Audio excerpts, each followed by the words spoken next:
வீடியோக்குள்ளே போகிறதுக்கு முன்னாடி சேனலை சப்ஸ்கிரைப் பண்ணுங்கள், பக்கத்தில் இருக்க பெல் பட்டனை ப்ரெஸ் பண்ணுங்கள், டிக் பண்ணி சேவ் பண்ணிக்கோங்க. வாங்க வீடியோக்குள்ளே போகலாம். சுண்டல் தாளிக்கிறதுக்காக கடலை காலையிலே ஊற வச்சு எடுத்துருக்கேன். இப்போ இதை வேக வச்சுட்டு நம்ம தாளிக்கலாம். கழுவி தான் வச்சுருக்கேன், வறுத்தி போட்டுக்கலாம்.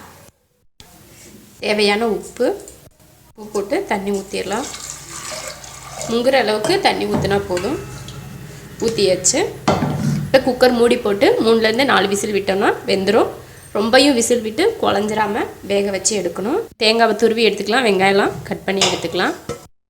கடலை வேக வச்சு எடுத்துட்டோம், நல்லா வெந்துருச்சு. தாளிக்கிறதுக்கு வெங்காயம், பச்சை மிளகாய், கருவேப்பிலை, தேங்காய் எல்லாம் ரெடி பண்ணி வச்சுருக்கோம். இப்போ தாளிக்கலாம். எண்ணெய் ஊற்றிருக்கேன், எண்ணெய் காஞ்சிருச்சு. அதில் கடுகு உளுந்து போட்டுடலாம். கருவேப்பிலை போட்டுடலாம். வெங்காயம் அதிகமாகவே எடுத்துருக்கேன், அப்போ தான் நல்லாயிருக்கும். சுண்டலுக்கு பச்சை மிளகாயும் சேர்த்துடலாம்.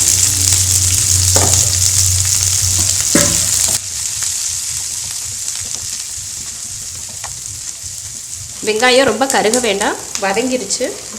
இப்போ வேக வச்ச சுண்டலை இதில் சேர்த்துடலாம்.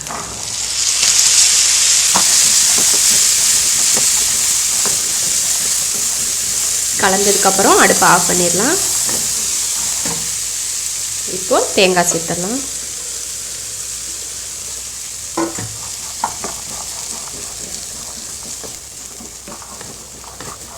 ஈவினிங் டைமில் சுண்டல் செஞ்சு டீ வச்சு குடித்தா ரொம்ப நல்லாயிருக்கும்.